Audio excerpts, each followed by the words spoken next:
Going hot.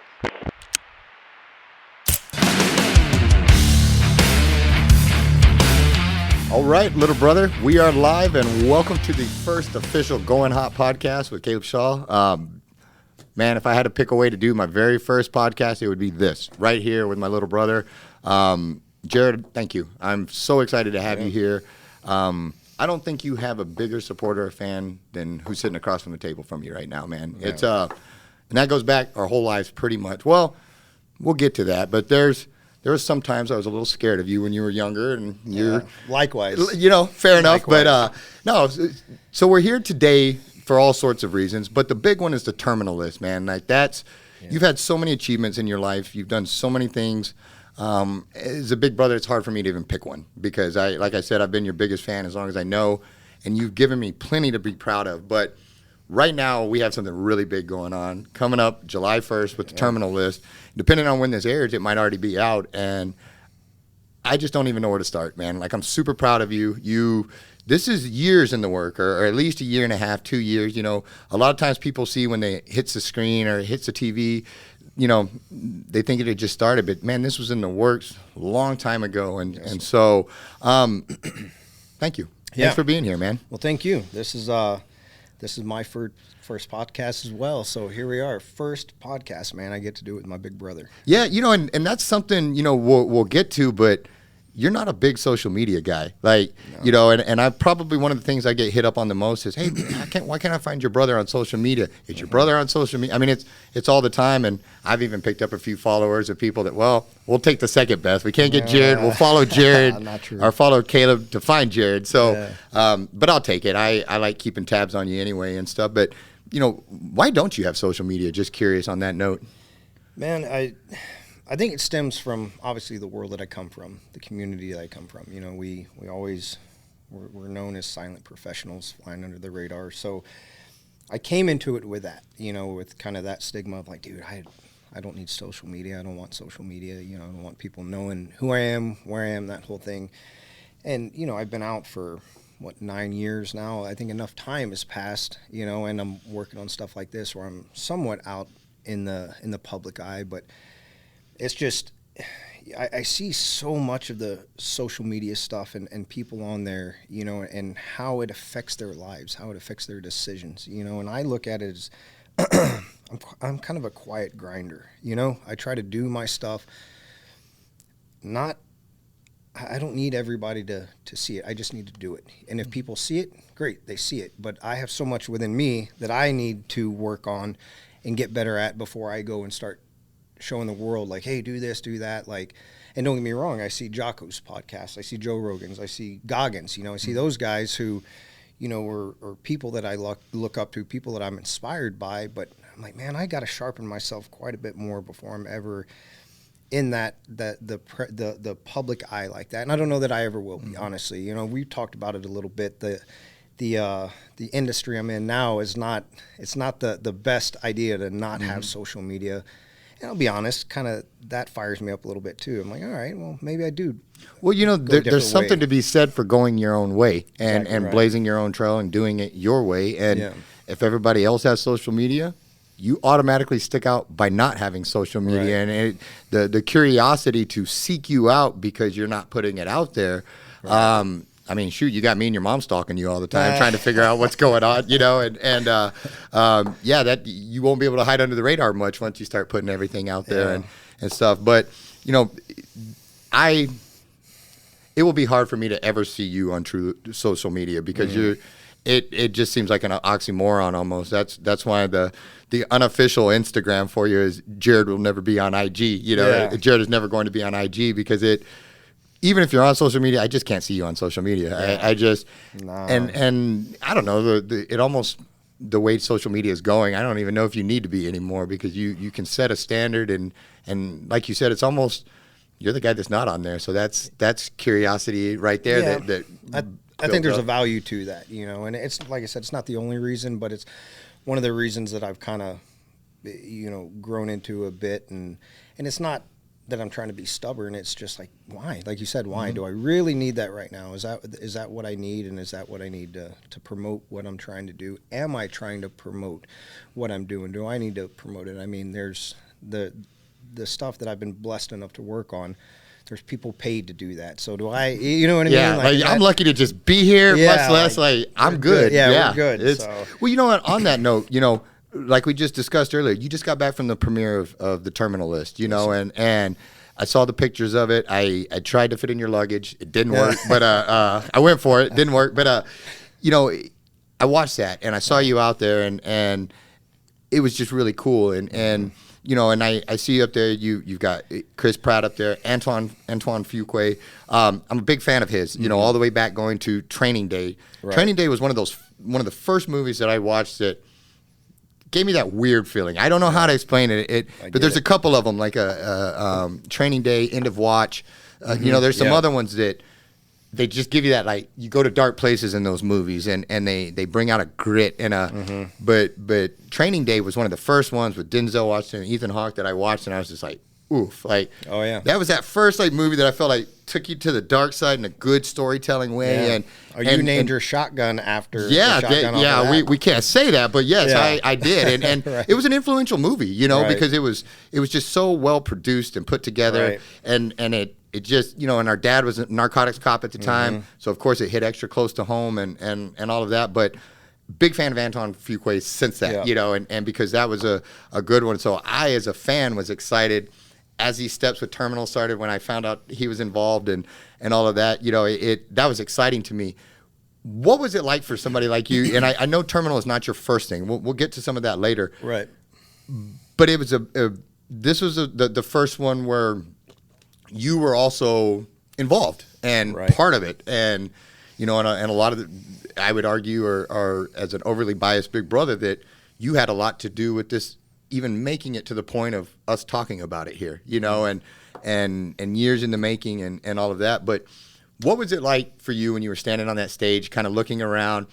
Because when I went to the Jurassic premiere with you, a lot of the times, you know, we found ourselves standing off to the side, just watching and still enjoying that brother time, but kind of from the outside, you know, and different. Yeah. But you weren't on the outside this time. You were on the inside. You were on the stage. You were part of it. I know, like, my heart was just coming out of my chest watching you, just proud of you up on that stage. What was it like for you being up there? Yeah, man, it's I think we gotta reverse a little bit. You know, you're talking about Antoine Fuqua, and you know, for you it was Training Day.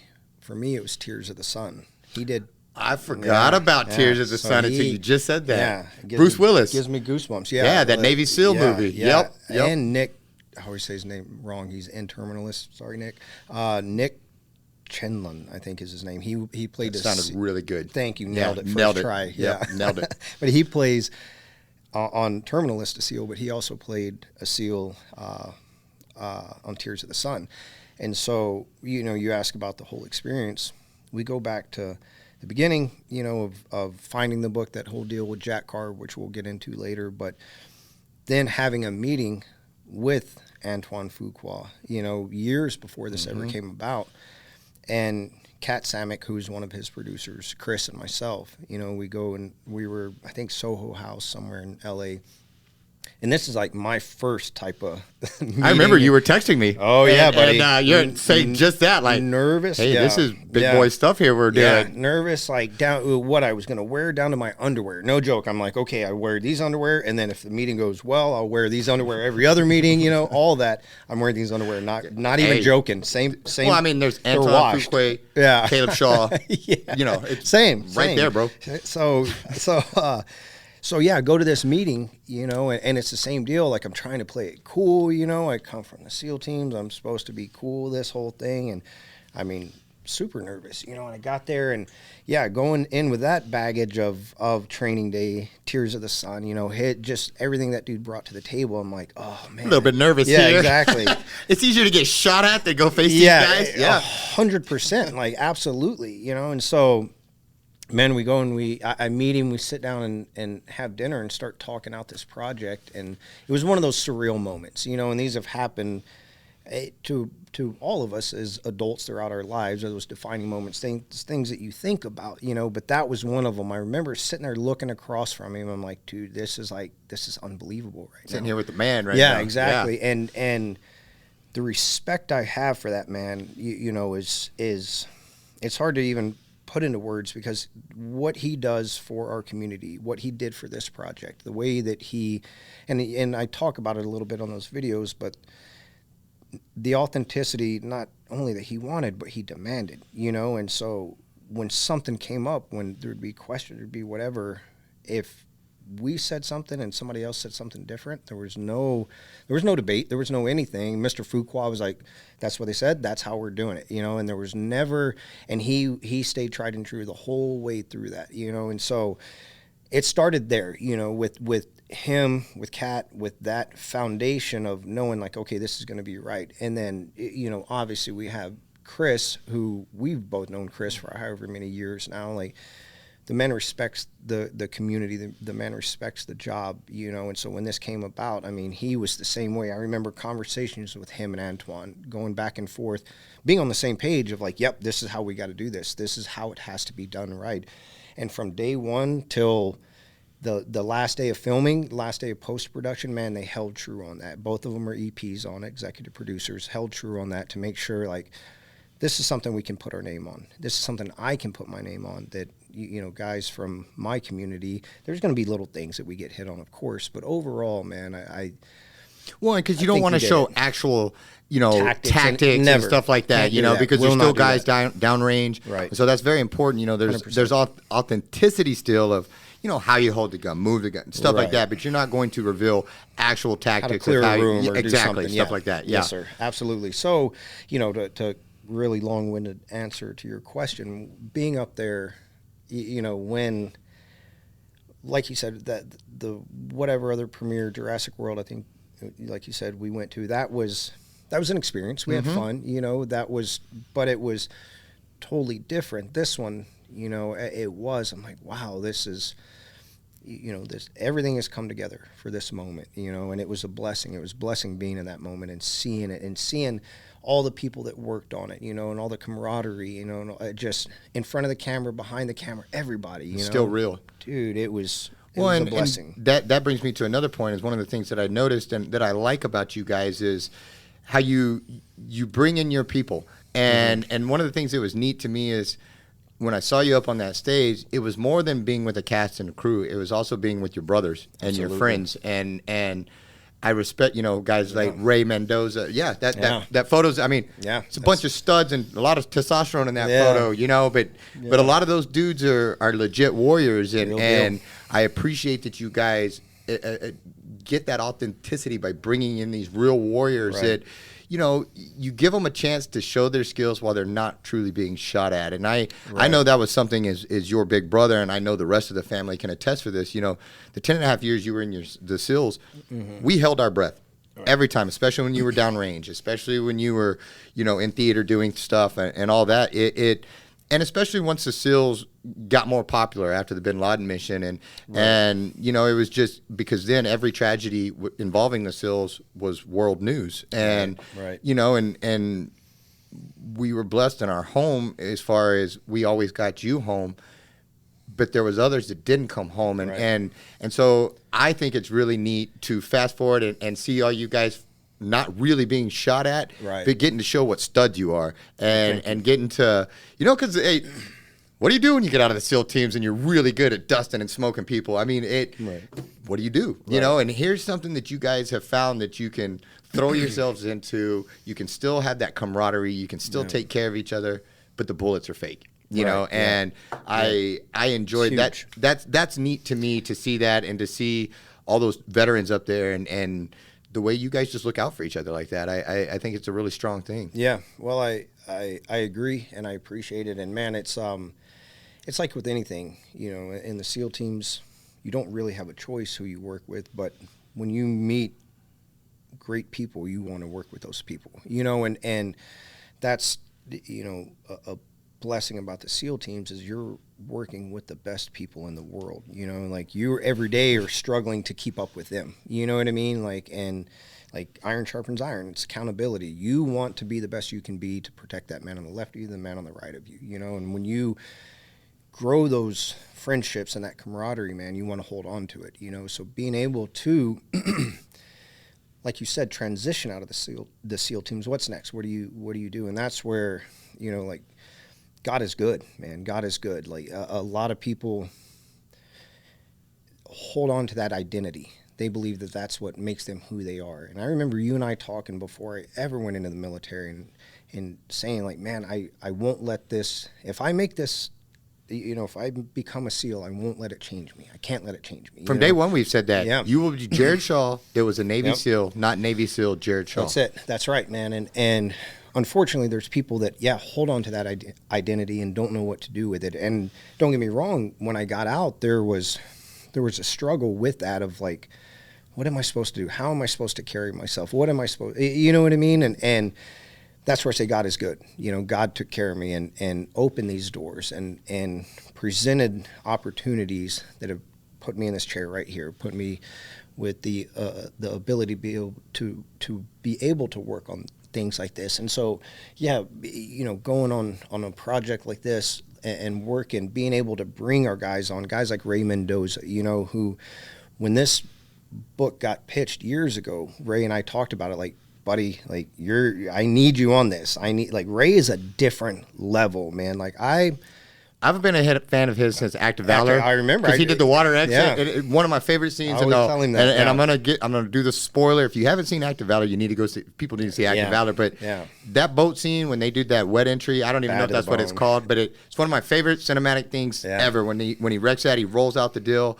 And then that boat comes around and just lights up the I mean, that was so I've been a fan of his since then. And then he went on and worked on Lone Survivor but it's always been the iron sharpens iron. You guys, he made it here. Hey Jared, I'm grabbing you for this. You made it here. You're grabbing him over there. He just pulled me on a project in Georgia. You know, got me a role on that and worked together. That he was tech advising. But yeah, he's a different level. Like I'm a decent tech advisor, but I have a question. I go to Ray. You know, and Ray's he's calm, cool all the time, you know, and it's just a wealth of knowledge. And without him on this project, man, I mean, it would be a totally different deal. And then we were able to bring on, I don't know, 7 just for this scene. I think we had maybe 7 other team guys on there, all in the tunnels, and that was one thing Fuqua and Chris. How come nobody called the Air Force guy to come rock it with the SEALs? Is there some kind of joke that like Air Force guys aren't up season there with 2, SEALs? bro. We're bringing you on for season 2. I always thought it was like Air Force and then SEALs, you know, something like just below, right? Right. I mean, just below kind of like our height. Yeah. I mean, I'm a little taller than SEALs. That's it. Yeah, we're bringing you on second season. No, I'll tell you what, dude. When I put on my kit and I try to walk around with all my stuff, I'm not a Navy SEAL, and it's very clear. Takes time, man. You dudes are studs, and you know, and on that note, you know, talking about Terminal and all that, that wasn't the first acting you've done. I mean, this goes way back, but I do want to button a little bit on Terminal. You play Boozer in there, you know. What are your? But you're not just a character in there. You're also co-producer, but it didn't really start there. You know, kind of tell me the chain of events that, you know, from just not so much finding it, but your role once this thing kicked off in motion, because we'll talk a little bit with Jack and stuff, the whatever, but once the wheels were in motion, one of the things that's always neat to me as your big brother is I feel like I've always had this weird ability to see your future to a degree. Not like a fortune teller, nothing weird like that, but there's always a balance of when you say, hey, I'm going to go do this. Well, I know this means you're going to get there, you're going to crush that, then you're going to go to here, and then that's going to leapfrog into something else. And that's always going to, you don't know how to not move forward. And if you're going to do something, you are going to do it, period. And, Thank you. You know, and Terminal was the same. You started at Terminal here, and then here, and now I'm talking to the co-producer of Terminal. What is a co-producer? How did you get that? And then tell us about Boozer. Yeah, okay. In that order. So...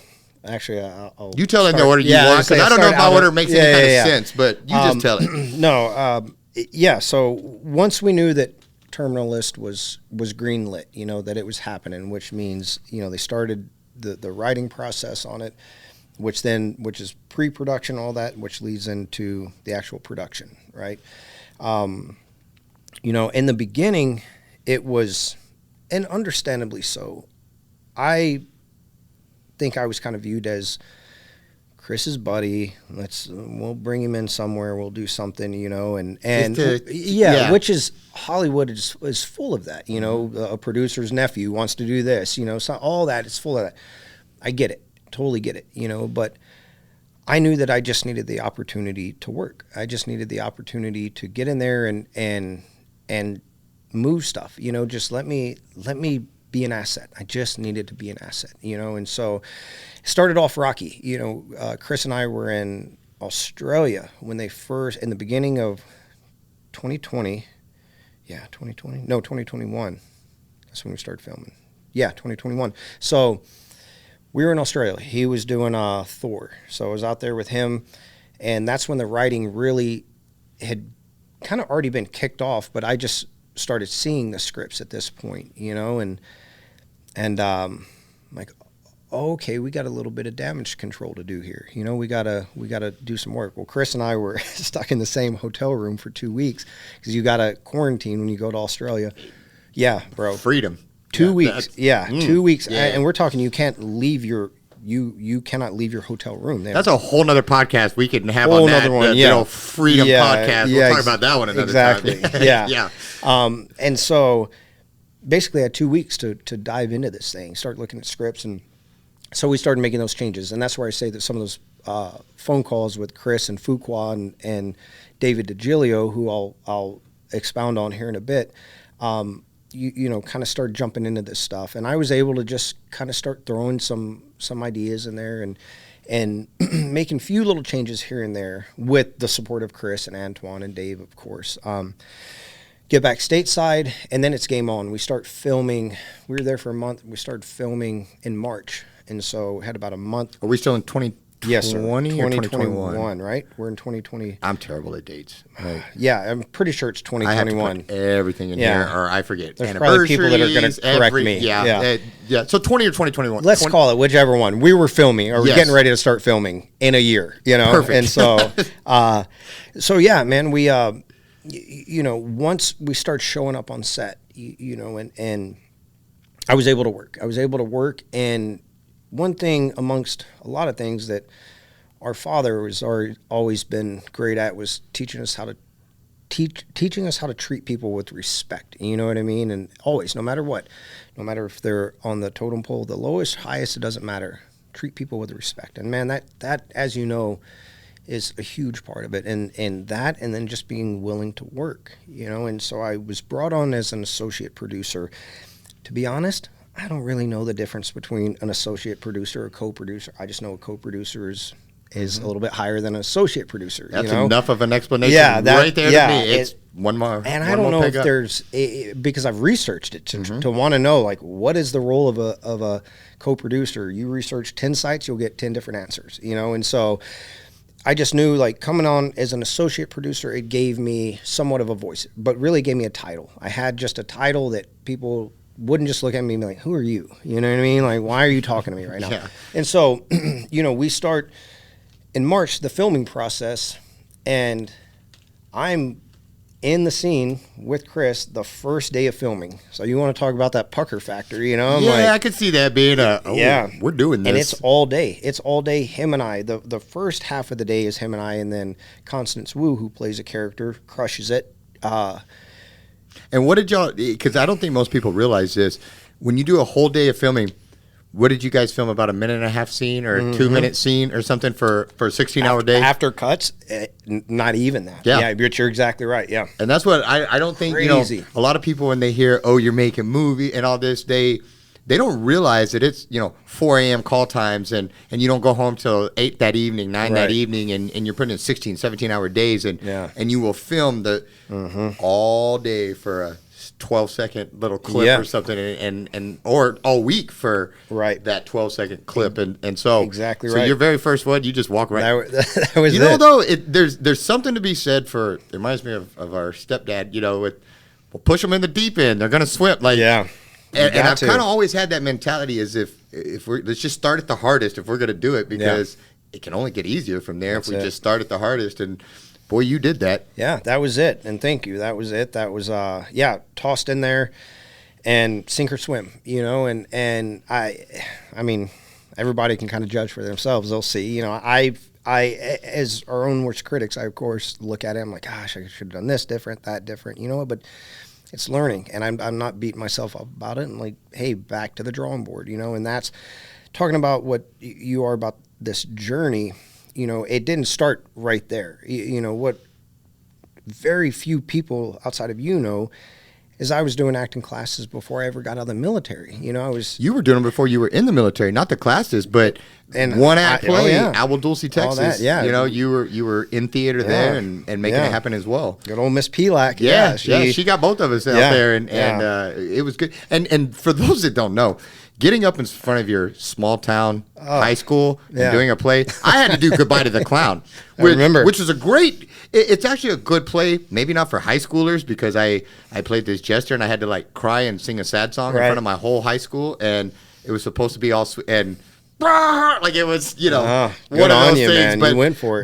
But it, and correct me if I'm wrong here, SEALs, acting, which is harder?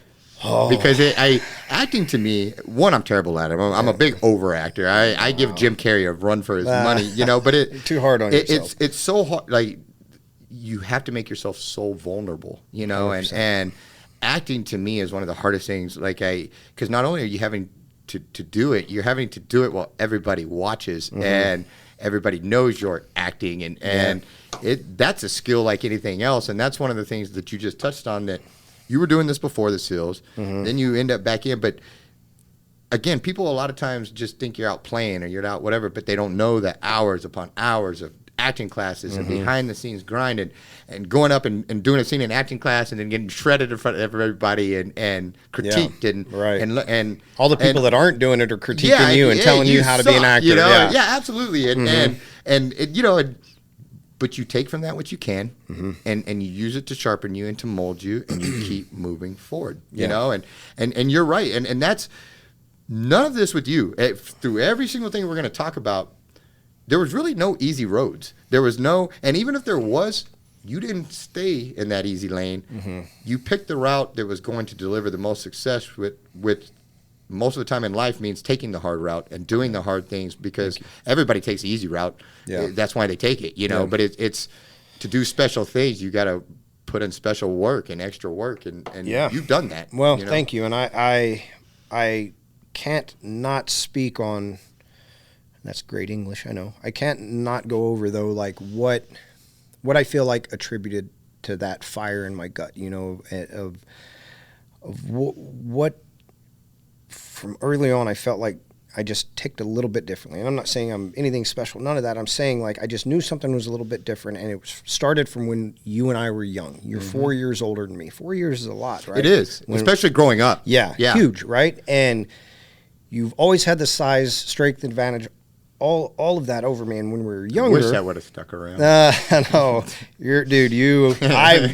don't want it to stick around. I don't want to test it. Put it that way. But going back to when we were younger, and we've talked about this. It's you.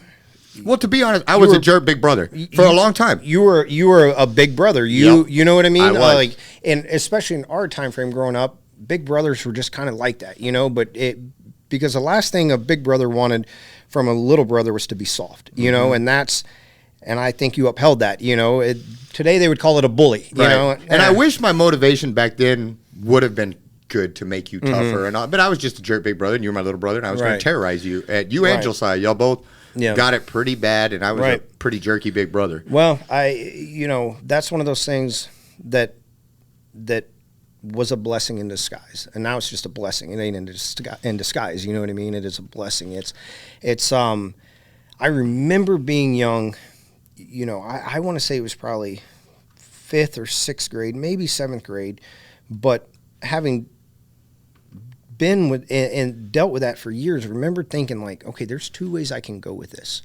I can lay down or I can get up. I can lay down or I can rise to the occasion. Well, you got up, and not only did you get up, you got up and you chased me. And I don't know I recall the moment where, Mom, you'd done something to aggravate Mom or got in trouble or something, and you know, a lot of times back then it was get outside. That was our punishment. Oh, Go yeah, outside. yeah. Don't come in till dinner. Whatever.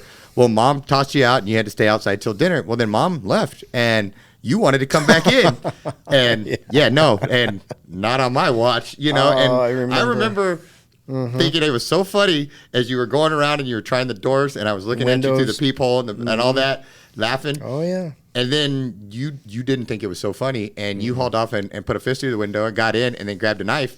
And proceeded to chase me all over the house with the knife. And that was about the time I was like, you know what? I think I'm just going to stick to picking on Josiah.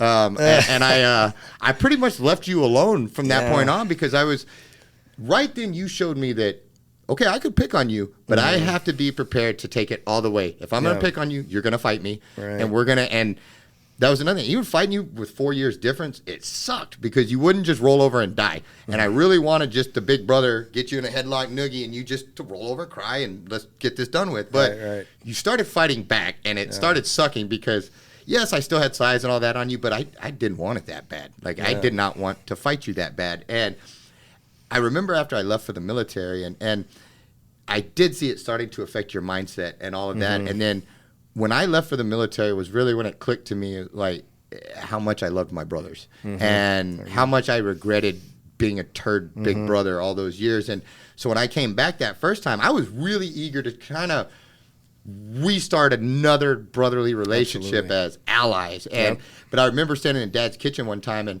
I was just, you know, I came up and I was just like just messing with you, kind of whatever. And boy, you grabbed a hold to me. You were like, "You're not gonna push me around." I was like, whoa, no, I'm not. Like, I was just kidding, dude. Like, you know, and but it was that whole, you could have been a victim, right? Or you could use it to harden you and sharpen you and reject the idea of being a victim and use it to harden you, to crush things. And I basically became your biggest fan at that point when you were about a freshman or a sophomore. And and I would get out there, and even in your races, watching you run, you weren't usually the fastest. You weren't usually the whatever.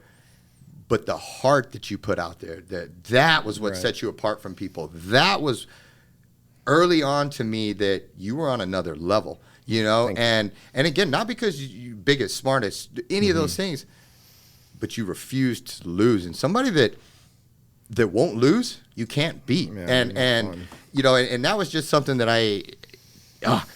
that takes me into Camp Wood. So growing up, there was definitely several moments in my life where I knew you weren't normal, for lack of better terms. Not bad normal, not weird normal, not normal. Enough. I don't know how else better to say that, but a few things pop out in my mind: Camp Wood and Balmorhea. And so I'll start with Camp Wood because we used to live in the big city of Rock Springs and about 30 miles away roughly. And I'm going off of 7th grade memory here. So, you know, about 30 miles away was Nueces Canyon, Camp Wood, I think it was called, and the dams. And they had these, it was out at the river. And again, I was 7th grade here, so I remember them being huge, the dams. Like, didn't you ride your bike to them? We did. We rode from Rock Springs to, me and Kenny Drennan. We rode from Rock Springs on crappy bikes. Like jalopies. Like bad bikes. and this is like up and down hills and stuff. And we rode these stupid things, and we got there. And I was like, dude, I'm not riding back. Like, I'm going to call our parents to come get us. Yeah. And that went over like a lead balloon. Yeah, Mom and them showed up. Daryl actually was he's like, all right. Yeah. Like, y'all rode your bike, like, and that bike sucks. Like, good job, you know. And Mom, not so much. Like, Mom laid into us, and we got grounded. No, we just took off. We were bored, and so we just took off and rode our bikes to another town in 7th grade, 30 miles away, in hill country. And it didn't go well. No, we got in trouble and all of that. But the dams in Camp Wood, I remember just for a 7th grader being big. And I remember we went to go, Dad came to see us, and Dad loves water. He took us out to go swim, and we were out there, and we climbed the dams. I don't remember exactly, but it feels like a trek to get up there. And I was 7th grade, so that means Josiah was 5th grade, and that means you were a whopping 3rd grade. And I remember as we were all looking over the cliff, and I remember even in 7th grade being like, yeah, man, that's a far jump. So I looked at Dad like, hey, Dad, like, you know, you do this first, you know. And I remember Dad looking over and be like, man, that's a long jump. Like, I might just, and Dad, there was another ledge, and he was like, well, maybe you should go to that ledge, you know, whatever. And as we're sitting there figuring this jump out, you just came streaking by running by and just went right past of us, nothing, and just yelled and like a Geronimo, like right off the deal and just jumped. And we all just watched you, and I remember like, oh, heck no. Like, dang it, you know, and I was instantly like so mad at, well, one, I was like, dude, you're nuts and crazy and whatever, but I was instantly mad at you too because I'm big brother, and you just totally ran past all of us and jumped. But it was so funny, even at that age, myself, Dad, we all just knew that whatever that it factor in you that just had you as a third grader just decide to run past everybody and just jump, damn the circumstances, I'm going. Yeah. That stuck out. Like, I'll always remember that. Dad always remembers that. And then I'll take it to Balmorhea State Park, you know, and Balmorhea, for those that don't know, it's a spring-fed pool. And in the deep end, it's 25 feet. Yeah. And it's got rocks and fish and turtles and all this. It's like an aquarium, but it's a giant, massive pool. And people go to that thing to scuba dive, to learn to scuba dive because of the depth. Well, you know, and you could rent those big giant inner tubes and float on those. And that's what us normal kids would do, is we would go on there with Dad and we'd hang out on the tube and fall off the tube, get back on. But not you. And this, I'm pretty sure you were even younger than third grade because we went to Balmorhea young. But you went over and got a rock, and you were third grade or younger, so the rock probably weighed more than you did. And you would go down to the deep end. And also what I'm about to say, I look back on our parents, and I'm like, I love you guys, but, man, they let us do a lot of, like, a little bit different. I don't know if I'll let Truman do some of these things, but, I mean, I want to say I would. But you would go get this rock, and you'd go down to the deep end, and you'd just fall down there, and you'd sink. And I remember from the top of the water looking down with my mask and watching the shock on these scuba divers that were down there with their instructors going through. And then here comes this little second, third grader, floats all the way down to the bottom with a rock, waving at them. And I just remember all these people's faces, and I remember being mad at you again, like, because I'm like, God dang it, I can't even go down that far. But you were like a fish, and there was just these different moments that it was no surprise when you came and you know, going into the Navy, it was like you went into the Navy to be a SEAL. And yes, it has a 93% washout rate or whatever ridiculous washout rate it is, but we booked our hotels for the graduation from your school because we all knew they were either going to kill you or you were going to graduate. And it was just that simple. And I remember back, you know, I always, you know, especially as we grew older and later in our relationship, I always thought that, like, you were like Caleb 2.0. You were stronger than me, fast. You came along and you saw everything that I did or tried to accomplish, and you did it better and faster and all these things. And I really looked up to it, and there was always a part of me that identified with you because I felt similar. And you know, and I always just looked up to you on the SEAL training and stuff. And I always thought in a weird way, like, you know, I could do that. I could be with, you know, we could have been brothers out there, whatever. Until I saw that, what was it, the Discovery Channel thing on, like, class 234. Yeah, and you were 246, correct? Yes, sir. Yeah, and so 234 went through there, and that was when I realized I could not be a Navy SEAL because the water training that you guys had to do when they had them in that deep pool and the guys were having to come up slower than their bubbles, and they would start to freak out, and the instructors would drag them and pull them back down under. That freaked me out, you know, and that was one of those things where I had to be realistic and be like, yeah, I don't know if I could do that. And I remember talking to you about it, and I asked you, and one of the things, your answers to me has forever changed my way of thinking, and I have incorporated that into the way I look at things now, because I asked you about BUDS and that training and Hell Week and all that. And I remember when we went to Hell Week and we saw you afterwards, how beat up you were and how frail you looked, and your feet were like rotted, and the cold, the just the being the cold and all that, like your feet were just torn up. And I asked you, I was like, you know, how did you get through this when 93% of people fell? How did you come out on the other end with your shoulders pulled back and looking so strong? And you told me, you know, the deal with the SEALs is you had to go ring that bell. And they had to go up and they had to ring that bell to check out. And you said, I took that option off of the table. No matter how bad it got, and it sucked, and it whatever, but no matter how bad it got, ringing that bell was just not an option. And I'm just not going to do it. And when I removed that as an option of one of the things to fall back on, then winning was the only option. And that has stuck with me for years because I think that's the whole point of that bell is to put it there. All you got to do is go ring this bell, and the pain stops, and it's over. It's an easy way out, and not even an easy way out. Like they're getting their butts kicked to do that. Like that's probably the wise way out is go ring the stupid bell and be done with it. Yeah. You're out there getting frostbite, fish chewing on your toes. It's all nasty and gross and all night. But you removed that option. You took the bell out of the equation. Quitting was not an option. Only winning. Right. And that, that just permanently stayed in my mind as something that removed the bell. The bell is not an option. We don't quit. We don't tap, and so remove the bell. Yeah. And so what kind of leaders, this ties back to when we were younger and it started feeding those things, but what helped you, I know the bullying, but when was it that your mindset really solidified where you chose to be iron, where you chose to be an oak and not move? Like, you've been knocked down, you've been whatever, but nobody will keep you there. You are going to rise. What is that? Where does that come from? How did you get there? Yeah. Well, there's a lot to that. It's not one choice that you make one time. You know what I mean? You have to make that choice every single time in everything, and so starting out young, I remember the Campwood jump, I remember sitting there and seeing, all kind of talk and thinking about it. And I remember that being a moment, you know what I mean? I remember that being a choice, like that being one of those like times of like, I cannot go to that lower ledge. I cannot walk down. I don't know why. My little third grade mind can't understand that right now. I just know I can't do it. You know what I mean? And so that...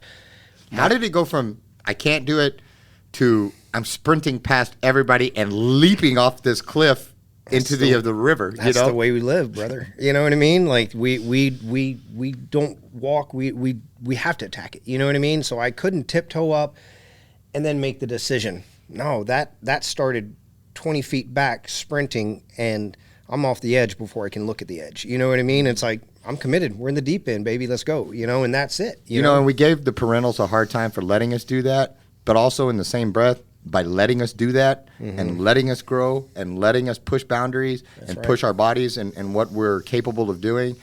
If they'd kept us in bubble wrap or not let us, they had me allowed to make road trips at 15, 16 years old, driving 200, 300, 400 miles by myself. Yeah. And, as a parent now, I look back and I'm like, "Yeesh, man, I don't know if I would do some of those things."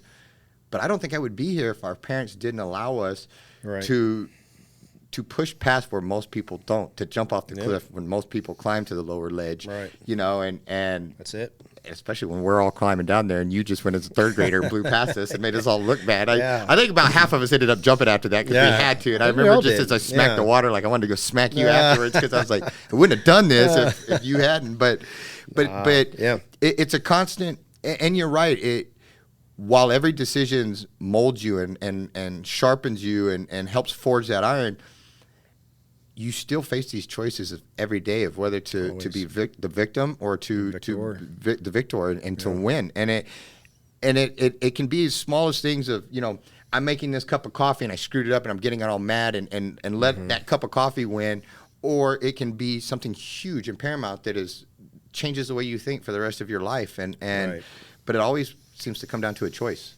Every time, man. Every time. And there's always that easy button. There's always the bell. You can always go and make the easy decision, but it's that whole deal of like, you make the easy decisions now, you're going to live a hard life later. You make the hard decisions now, you'll live a blessed, easier life later. And that's it. And it's everything we do, man. And fortunately for me, going into the SEAL teams, once I made it through, and going back to Hell Week, I remember we talked ahead of time and I told you, like, I don't know at the start of Hell Week, I don't know if I'm going to make it through this. I know that I won't quit. I don't know that I'm not going to break my leg. I don't know I just know I won't quit, and that's all it was. That's how it had to be, but then, fast forwarding into the teams, that's where I say it's a blessing is you were then the idea of like, I can slack a little bit and I'll be okay. Like that option's off the table because you're working with people that you are striving to just keep up with, You're working with your peers that, you know, you're the like alpha. you know, you're like, gosh, dog it, you know, like I cannot take a day off. I can't, you know, and so it's a blessing and a curse, but ultimately a blessing because you're like, dude, I got to pull my weight. I got to be able to pull my weight and be there for them because I know they're going to be there for me, you know. So that's the thinking is kind of done at that point. You know you're not going to be a turd. You can't be a turd. You cannot be a turd, you know. And so well, you can. You can. You may not last, and they may not like you. And I'm sure you guys had those guys in your rings too, like every other place. But you know, the character that you chose to embrace and those attributes that you chose to go after, I would say that those are what helped open doors for you later, because people knew you wouldn't quit, and they knew they could hold you accountable, and you would hold yourself accountable. And you know, and as your big brother, there was so many, you know, you've always been so quiet about things. You know, you don't, even within the family, you don't put your business out there. I was usually the one that, a lot of times you were the only one talking to that was, you know, most of the time you wouldn't tell the family you had done something until you were all the way through it and complete, with the exception of me. And we would talk through all of it. And one, just so you know, that those were always and continue to this day will always be special to me, that we have that likewise, that we can talk and be there, and iron sharpens iron, and I feel like we get each other's mindset, and you've helped me to just, especially as I've gotten older and can even more take in the wisdom of it, to apply these things to my life and stuff. But during those days, it was always because we were still growing up too, you know, like, yes, we were young, we were in the military, we were all these things, but mentally we still had so far to grow and all these things. But I remember when you were going through sniper school, and, you know, and none of us knew you were in sniper school except for me, and we talked all the way through it. And, you know, being a SEAL is hard. Being a Navy SEAL sniper is even harder. If I recall correctly, you were a non-prior when you went in, which for civilians, you know, non-priors, you're on your first enlistment, and you haven't gone to a second. A lot of times, and correct me if I say anything wrong. Our first platoon, I hadn't even been deployed, which is one of the requirements. Yes, sir.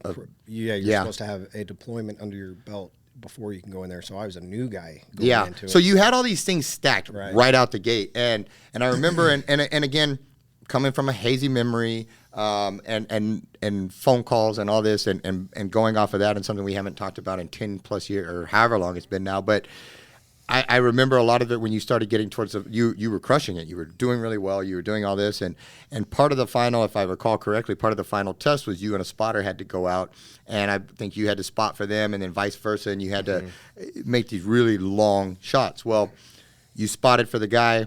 He got his part done, flipped around. You took the gun. You had the spotter, and it didn't go so hot. And for whatever reason, I'll pull the big brother card. I'll blame the spotter. You know, spotter didn't come through. That may not be it, and it's spotter if you're listening to this, and that's not exactly, sorry, it's big brother stuff. But, you know, one reason or another, that did not work. And I remember when you called me afterwards, and you're like, bro, it didn't happen. Like the shots didn't go. I didn't make them. And I was like, well, did you shoot bad? Were you? And you don't make excuses. You never have. You don't to this day. But as a big brother, I blame the spotter, and we had that debate. But there was something, and there's always been with you where I knew it was not over. And I remember talking to you, and you're like, bro, I'm going home. Like, I'm going back to my deal. I did not make it. They don't change the rules. Like this is what happened. I failed. Done. And no, Jared, you're not done. Like, I don't know why, but you're not done. Like, we had those exact words. Like, and I felt such calmness and peace in that, and telling you, like, you're not done. Like, you don't.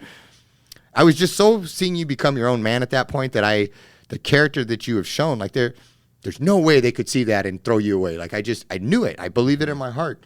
And you called me a little while later, and you're like, hey, the instructor came, and he's going to spot for me, and I get to go take the test, and I get to do it again, and I get to shoot on my own merit, and you know, whatever. And then you called me back, and you were a Navy SEAL sniper, and dude. No, it was awesome. But it goes back again, because you won't lose, you know.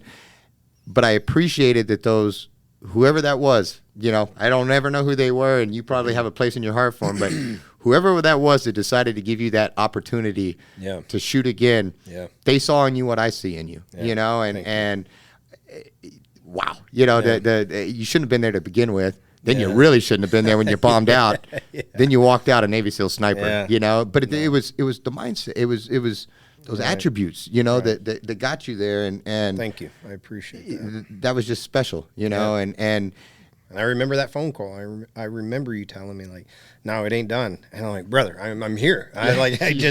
I just got told it's done. You know, this is you're done. like, they're sending me back. Yeah, To I'm done. Like literally you know? And supposed to pack my stuff up and hit the road. And you're like, "Nah, it ain't done. Yeah, it ain't done." And it wasn't. Probably you know? 30 minutes later, the instructor came up. You know, and that right there is like, you know what? I'm gonna spot for you. Let's go. And like you said, I cannot put it on my spotter, and I appreciate you, big brother. And it cannot. I took the shots. Mm-hmm. You know what I mean? Right. I took the shots, and they didn't land. They didn't hit. I did, and so, you know, to then have that opportunity, you know, that you called your shot before it ever happened. You know, you called it, and bam, your shot landed with me getting another chance at it. You know, and man, what a blessing. It's God, man. It's God's hands working through all of it. You know, getting us where we're supposed to be. But that was another one of those defining moments, you know, like, oh, okay, here I am, 20. I think I turned 21 in sniper school, or maybe 22. I'm really good with years, clearly. Years are not my best thing either. Then, and you know, and for those who don't know, you didn't have a perfect military career. You know, there was ups and downs, and I'll throw out another thing that I think that some of those downs, even in those, if I recall correctly, and not, you know, particular things we don't have to get into, but sometimes you just got to hold your ground, even when everybody tells you that you're wrong on things or stuff, and it may lead to bad stuff, but you still toe the line and you do what you got to do, and that was one of the things is, even when you were busted down or things happened or whatever, it was like, he's coming back, and I was never, man. You never told me something though that, hey, I did this and this happened. And I was just like, wow, Jared, I'm really disappointed in you. That it was always like, good job. Like, I'm glad that you towed your line on this or that, even despite what may come, you know. And because the military can be pretty stupid in a lot of ways. Like, it can be really awesome and it can be really whatever, but it can also be pretty stupid too, and just dumb in a lot of areas. And so it's not always easy to navigate it, and especially as you start growing older and you start becoming your own man and thinking about things and all that. Sometimes the structure and all that, it's a lot to deal with. Well, so, I just to touch on that real quick, I appreciate that, but the trouble that I got into, like I got, you know, we've talked about it. I did some pretty rowdy stuff, like by military standards. I should have been booted from the military. You know, I got booted from the SEAL teams, you know, and thankfully got brought back and then got in trouble again. Like, so the men in the chain of command that took a chance on me, not once, not twice, but 3 times, you know, like I have the utmost respect for, because I screwed it up. You know, and it wasn't tactical stuff, thankfully. It was a young, dumb, immature kid that was rowdy, you know, and everything that was punishment-wise put upon me, I earned. It probably should have been more, you know, but had those men in my chain of command and my platoon and troop not like came on my behalf and got my back, you know, my storyline would be totally different. I would have got booted out of the military. You know, I had my entire troop getting their dress blues, which SEALs hate getting in dress blues. We don't do it unless it's a funeral, basically. They all got in their dress blues and went to my second captain's mast, second time losing rank, to get my back. You know what I mean? And that gives me goosebumps. I will never forget that. You know what I mean? Like, they didn't have to do that, and they did it, man. And that is what kept me in. And that chain of command kept me in, you know. And so it would be a whole different thing, and I'll never forget that. And when I went to Buds as an instructor, I never forgot that. You know, kids would screw up, do whatever, and I was always quick to give them that grace. You know what I mean? Because it was showed to me, and man, it would have been totally different. Well, we were mischievous growing up, but not bad. No, you know, right, like exactly right. I thought I was the king of pranks in high school. You know, I liked to pull little pranks, and the teachers let us get away with stuff because they knew we weren't turds. Right. You know, like we were mischievous and we liked to do. But we weren't you know, disrespectful. Exactly. Like I remember a couple of things with you. Like one, you may or may not have been the guy that threw black cats down the hallway, lit those and threw those down there. But you also, which I just it's still my favorite to this day, is you took down the Declaration of Independence in our high school, took it out of the frame, signed your name, and put it all back in there, and became one of the founding fathers. And yeah, I did. To this, that's hilarious, dude. Yeah. And it's still up there to this day. But you know, I bet you a teacher or two has seen it and just left it because it's like that's pretty clever, you know. And that was the thing. Now as an adult, when I talk to some of our teachers from Dulce, and I talk to people, is they were like, yeah, you guys got into some stuff, but you were never turds, you know, and I would argue that that's kind of, you know, I still like to push, like I still nerds, you know, and I still like to do stuff that we probably shouldn't do sometimes, you know, not bad stuff, but just mischievous stuff. Right. I like a good prank or whatever, but that foundation and core of who you are, that's why you could get away with a little bit of mischief here and there because you're solid everywhere else. Well, thank you. I appreciate that. And that's that mischievousness, that's what led, had I not got kicked out of Miss Nanya's Spanish class, you know, that's what led to me, you know, I knew I couldn't go to the principal's office again, you know, so you remember how close we lived to this school. Mom knew instantly when we got in trouble. So I'm like, man, I can't go to the principal's office again. And so I saw a Navy recruiter posted up there.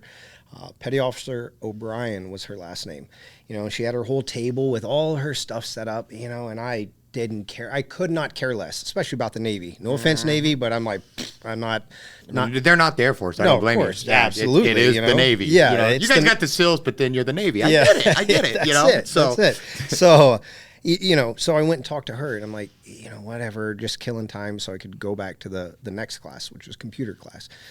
She has all her little books and pamphlets and all that, and I'm just half listening, and then I see that one little pamphlet at the end of the table she had set up. I said, so you think you have what it takes to become a Navy SEAL? I'm like, oh, let me see that. Let me see that one, you know, little cocky 16-year-old me. You know, I look at that, and I remember in that moment being like, okay, this is what I'm going to do. Like, this is my path. Cool, no big deal.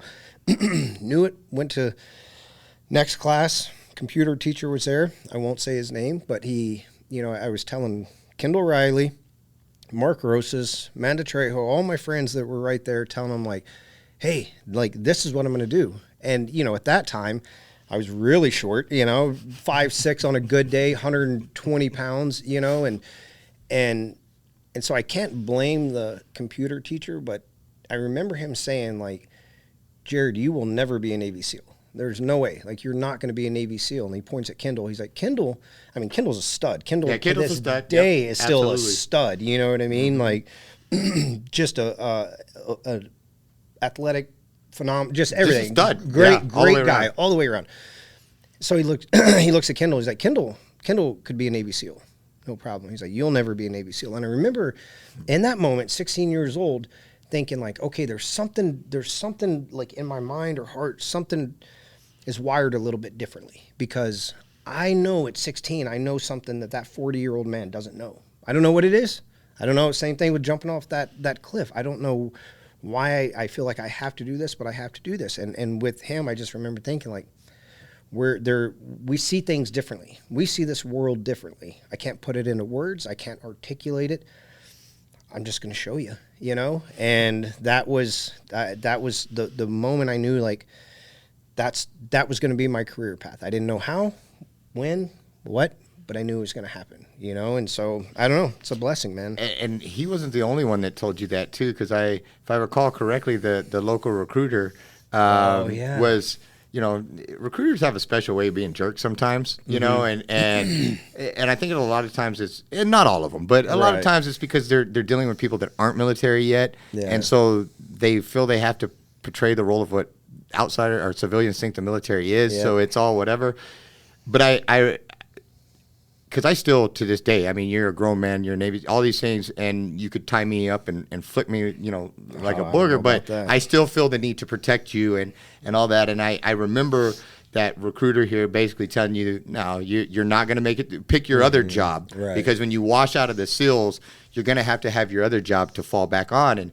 And I remember he brought in some dude, because y'all had to go, luckily I didn't have to do this, but the delayed enlistment crap where you had to go up to the recruiter station and like do little dorky workouts and all that stuff, you know. And I remember you went up there and that guy brought one of the people was home on recruiter's assistance leave or something. And he's like, this guy right here. And he like built this dude all up and, you know, you need to be like this guy. And he like said all this stuff. And then he took y'all out to the track and you stomped that dude. Like you stomped that dude. And that was just, you know, that I learned a lot of my mindset now through watching your mindset then, because it you know, I remember how I got, you know, Robert Ovalle always, senior year on the mile relay, right before I would take the baton, when he would come up and he'd take his hoodie off and he'd point at me and he'd showtime, baby. Yeah. And that will always be a part of my life. And I remember how powerful it was. And then when I got the joy of getting to go watch you run, we started developing our own deal where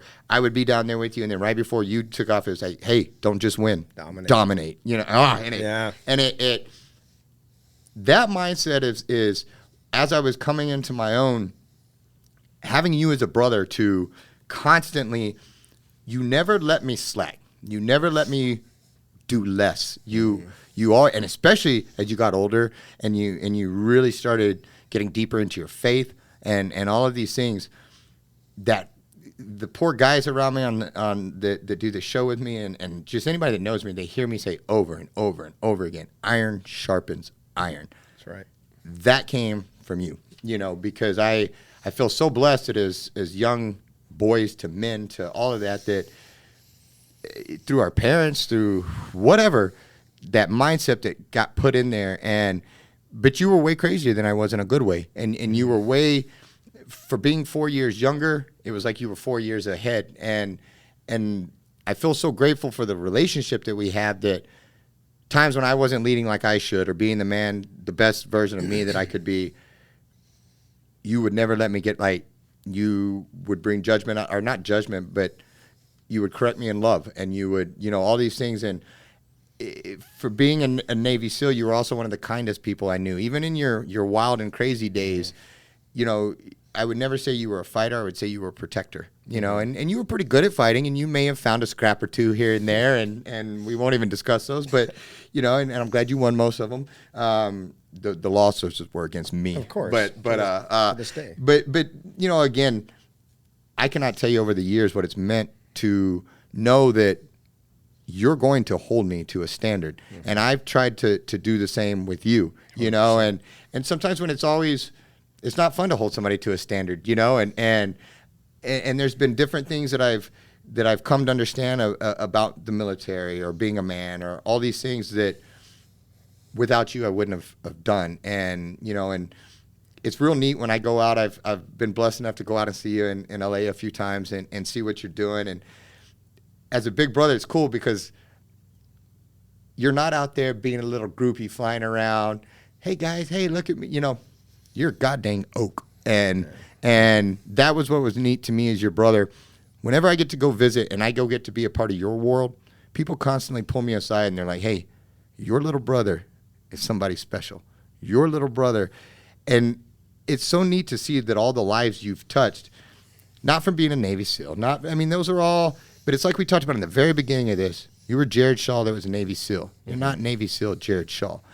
And it makes me so proud to see the victories that you have in your life. These things that nobody truly knows, I would argue, except for me, just how much you do. And because you don't tell anybody, and it's all quiet, and you don't have the social media, and you don't blast it out. You got me and your mom out there being your cheerleaders and whatever, but it's just special to me that your focus, while it's being the best at whatever you do, it's not here per se in the world. You know, it's not in these, yes, we want to win whatever we do, but it's your calling is higher. And since you've found, when I say found religion again, you know, you kind of summed it up when we talked a while back. We've always been Christian. We've always grown up going to church. We've always these things. But as adults, have we always sought God? Like, have we sought him out and all of that? well, you're doing that now, and it's helping to me. I think that's part of your success is, yes, you're good at what you do, but you put yourself second too in a weird way. Like you told me one time, you're like, dude, I don't care about any of this. I want to do what God wants me to do to further his ministry, to be where I need to be. And that's why I think you're finding the success that you are, because you're humbling yourself and you're allowing God to work in your life. And by doing so, I think it helps to inspire others. And I know it does me, like I can't go home and be a turd to my wife and kid because not only will they call me on it, but you will too, and rightfully so. Right. And so. No, I appreciate that. It's, it's finding relationship over religion, and God is always there.